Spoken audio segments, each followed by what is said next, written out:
Señores, estamos de regreso con su espacio al cierre, ¿verdad? Y vamos a comenzar con el bloque de comentarios que hemos preparado para todos ustedes en esta noche. Y es el turno del profesor Israel Abreu. Muchísimas gracias, Manuel, y a todos ustedes que nos dan la oportunidad de entrar a sus hogares y a sus dispositivos móviles, computadoras o tablets al respecto de vernos en todas las plataformas sociales de BTV y en nuestras plataformas personales también. Miren, definitivamente el tema del presupuesto debe ser abordado día tras día hasta que finalmente sea aprobado. Y de manera específica, lo que representa el sector eléctrico para el presupuesto de República Dominicana, para el presupuesto del Estado Dominicano de manera específica, y entonces cómo eso afecta a sus bolsillos a título personal y cómo afecta la competitividad en sus empresas en relación al tema que definitivamente fue objeto de muchísimas adversidades en el momento de la firma del pacto y antes de la firma del pacto eléctrico, pues, de los diferentes puntos que establecía el PRM y que nunca aprobó.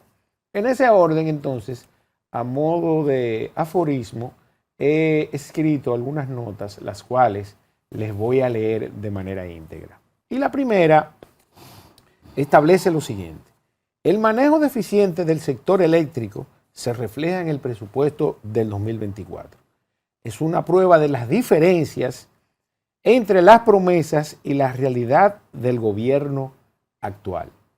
Todos recordamos lo que fueron los 19 puntos de promesa de campaña del PRM e inclusive muchos de sus promotores versaban día tras día al respecto de esos 19 puntos en ocasión de la posible firma de un pacto fiscal que después fue firmado y que lamentablemente no llevaba consigo ninguno de los puntos que el mismo gobierno del PRM promovía en campaña. Segundo, la asignación del 7.07% de los ingresos corrientes para el sector eléctrico plantea serias preocupaciones. ¿Dónde están los recursos para mejorar este problema que ya se considera crónico? Es el 7.07% el monto que se va a destinar al financiamiento del subsidio eléctrico. Y estoy hablando de 86,000 millones de pesos. Que si usted lo traduce a dólares, estamos hablando de alrededor de 1.400 millones de dólares, con lo que se pudo haber emprendido una serie de plantas eléctricas, desde el punto de vista de la generación limpia.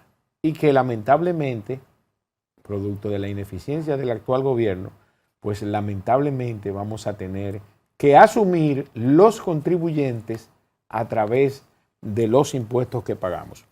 Número 3, y aquí nos vamos al tema en particular personal y de competitividad que resulta del tema eléctrico. El aumento de la tarifa eléctrica y la reaparición de los apagones son consecuencias directas del manejo ineficiente del sector eléctrico. Y aquí, ¿hasta cuándo soportaremos los dominicanos esta situación? Tendremos que llegar al extremo.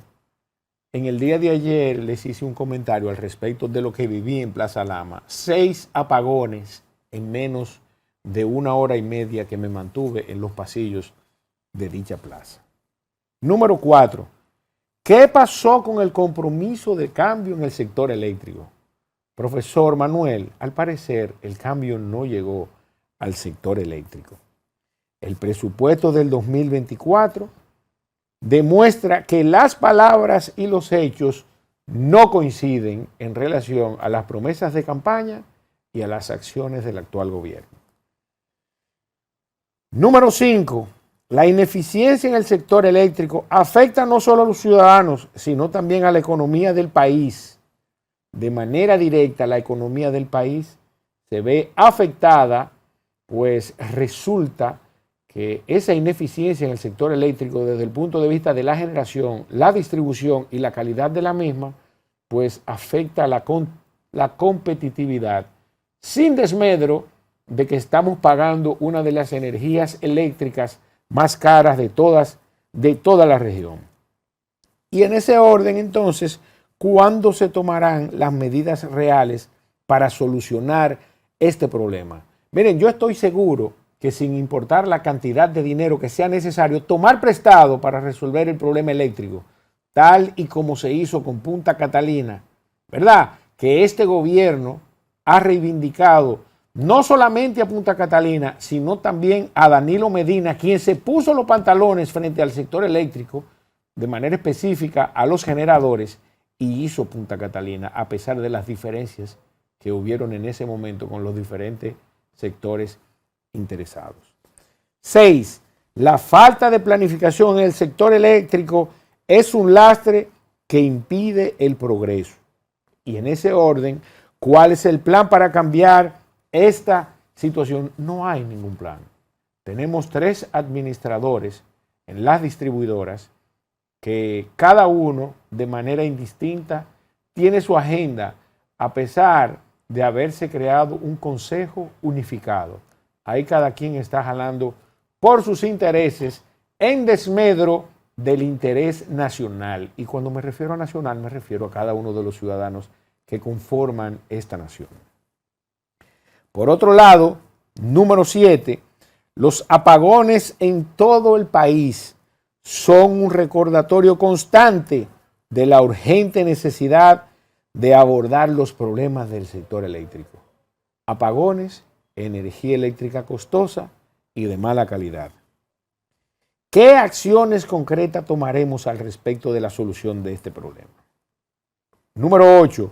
El costo de los contribuyentes dominicanos, quienes están pagando debido al mal manejo del sector eléctrico, resultará insostenible.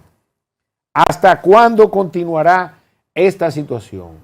Resulta, Manuel, y me imagino que es el caso tuyo y de usted que me está viendo, que yo que vivo en un sector privilegiado, me refiero al centro metropolitano de República Dominicana y de la capital, tuve que volver a comprar inversores y baterías. En un momento viví en Naco y no se iba la luz, no necesitaba inversores ni planta eléctrica, a pesar de que la había, ¿verdad? Y me mudé hace unos 5 o 6 años a una casa y lamentablemente me estoy viendo obligado a pagar la energía eléctrica más cara, a tener apagones y además invertir en planta eléctrica y en el mejor de los casos en un inversor. Número 9. El pueblo dominicano merece respuestas. Tenemos un presidente que habla mucho y que habla de todo, sin ningún sentido. No se aboca a plantear soluciones reales sobre el problema eléctrico, a ponerse los pantalones y enfrentar todos los sectores que afectan de manera negativa la calidad de los servicios eléctricos y el precio de la misma. Y finalmente, es hora de evaluar si el gobierno actual va a cumplir o está cumpliendo con sus promesas de campaña al respecto de la solución del problema eléctrico que le es transversal a todas las actividades en República Dominicana. De no revisarse estos 10 puntos que les acabo de leer y explicar, pues lamentablemente seguiremos sumidos en el subdesarrollo. Y la pregunta final, ¿eso es lo que se quiere reelegir en República Dominicana?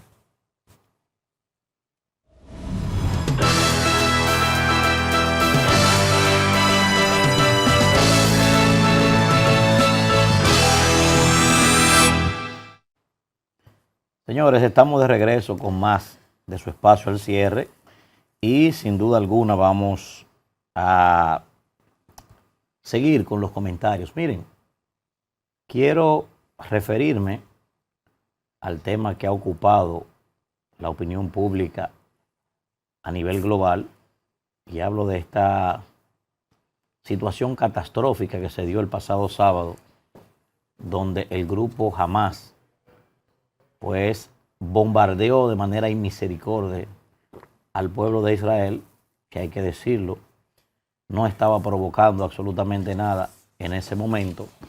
Y esto ha ocasionado la muerte de miles de personas, tanto en el lado israelí como ya en el lado palestino, a raíz de la respuesta, ¿verdad?, de los israelíes. Primero, manifestar nuestra solidaridad con el pueblo de Israel y también con el pueblo palestino, ¿verdad?, que son los que al final están pagando las locuras del fanatismo religioso, del fanatismo político y de gente que la lucha por la geopolítica lo ha llevado a cometer en más de 7 décadas que tiene este conflicto un sinnúmero de situaciones que se pueden considerar, tipificar como crímenes de lesa humanidad. Este acto debe ser condenado y criticado por toda la comunidad internacional. Estamos hablando de un acto que se puede tipificar como un genocidio en el que no había ninguna necesidad de cometerlo. Estábamos inclusive en víspera de la conmemoración precisamente de otro acto de esa naturaleza, la famosa guerra de Yom Kippur de 1973. Y en ese momento inclusive se encontraba el pueblo de Israel celebrando su Shabbat. Estaban en días festivos, ¿verdad?, donde históricamente no se dan ese tipo de conflictos. Hay una guerra, hay una ley no escrita entre los pueblos de Medio Oriente de que en sus festividades hay un cese a cualquier tipo de hostilidad para que puedan celebrarlo con naturalidad y tranquilidad. Pero ya todo el mundo sabe lo que pasó. Todavía hay miles de heridos, muchos de ellos de gravedad. Y el primer ministro Bibi Netanyahu ha declarado una guerra abierta a el pueblo de Palestina, pero sobre todo a la región de la Franja de Gaza, que es donde está ubicada esta organización llamada Hamas. Pero ¿qué pasa, señores, aquí? Mucha gente he visto metiéndose en este tema sin manejar estos temas. Fanatismo, ignorancia, en fin. Miren, lo primero que se ha dicho, y he visto hasta en periódicos internacionales, que Israel y Palestina están en guerra. Eso es falso, de toda falsedad. El pueblo de Palestina no está en guerra con nadie. Primer punto. El que articula eso es porque tiene un desconocimiento total de la distribución político-administrativa de Palestina. Y quiero explicarlo. Miren, Palestina está dividido en 3, señores. Y cada uno de esos territorios son ocupados por una fuerza política diferente y que se manejan independiente cada uno de ellos. Y una división profunda internamente allí. Primero, está quien encabeza, ¿verdad?, el gobierno que es reconocido a nivel mundial, que es la Autoridad Nacional Palestina, que encabeza el doctor Mahmoud Abbas. Es un señor de 87 años ya, que es reconocido como el jefe de Estado allí por 130 estados a nivel mundial. Ese señor solamente ocupa los territorios de Cisjordania y de la ciudad de Ramallah. Solamente eso, ¿eh? Segundo elemento, está la Franja de Gaza, que desde el año 2007 la controla el Hamas, que el líder de Hamas se llama Ismael Haniyeh. Ese es el líder de Hamas. Y está también entonces los campos de refugiados, que en la práctica lo controlan tanto Bashar al-Assad de Siria como el Líbano, sobre todo Hezbollah. Así es como está dividido. O sea, que no es verdad que Palestina está en guerra, no. Está el Hamas. Otro elemento. ¿Qué cosa es Hamas? Porque la gente dice Hamas. Hamas es un partido político, profesor. Sí. Que precisamente Hamas existe hoy porque uno de sus arquitectos para que fuera creado en 1987 es precisamente la inteligencia israelí, que ayudó a crearlo para dividir a la OLP. La OLP, que es la Organización de Liberación de Palestina, que encabezaba Yasser Arafat. Una forma de dividirlo, debilitarlo a él. Entonces se dividió el partido Al-Fatah, que es el que encabeza la OLP, y se creó entonces el partido Hamas, que dirige este señor, Ismael Haniyeh. Entonces, dentro de ese partido hay una estructura militar, que es la que es considerada como terrorista, tanto por Estados Unidos como por la Unión Europea, así como también por muchos países occidentales. ¿Cómo se llama esa estructura militar? Estamos hablando de las brigadas Accedín al-Qassam. Así es como se llama. Las brigadas de Accedín al-Qassam, quien la dirige es Mohammad Deif, que es un señor que prácticamente ni sale en público. Ese es el militar que controla esa estructura. Y en la práctica, entonces, el que dirige las operaciones es su lugarteniente, Walman Issa. Esa es la estructura militar que es considerada como fundamentalista, ni siquiera es Hamas completo. Para que estoy explicando, ¿verdad? Para que la gente entienda. Entonces, ¿qué pasa? Dicen, Irán apoya a Hamas. No.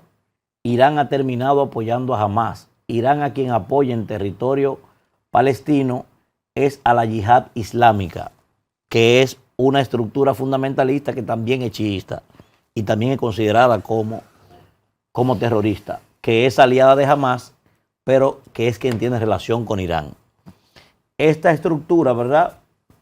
Accedín al-Qassam, por quien sí es apoyada oficialmente, es por Hezbollah, que es libanesa. Y es una estructura mucho más poderosa, inclusive que Hamas. Oigan bien. Entonces, ¿qué es lo que ha motivado en este momento? No quiero entrar en temas históricos. Todo el mundo sabe que ahí hay un problema de que data de 75 años, sobre todo por Jerusalén, por la zona de Jerusalén, aparte de haber sembrado un Estado judío en el mundo árabe. ¿Por qué? Porque Jerusalén, para las tres religiones fundamentales, es de vital importancia para ellos. Por ejemplo, para los judíos, en Jerusalén está el Muro de las Lamentaciones. El Muro de las Lamentaciones son los escombros que quedan de lo que era el antiguo templo de Salomón. Eso es el Muro de los Lamentos. También, entonces, para los musulmanes, allí está la Miraj. La Miraj, la noche de la Miraj, es que se entiende que desde Jerusalén, en la mezquita de Al-Aqsa, desde allí fue que el profeta Mahoma ascendió al cielo, desde esa mezquita. Y para los cristianos, entonces allí se entiende que está el Santo Sepulcro, donde fue enterrado Jesucristo.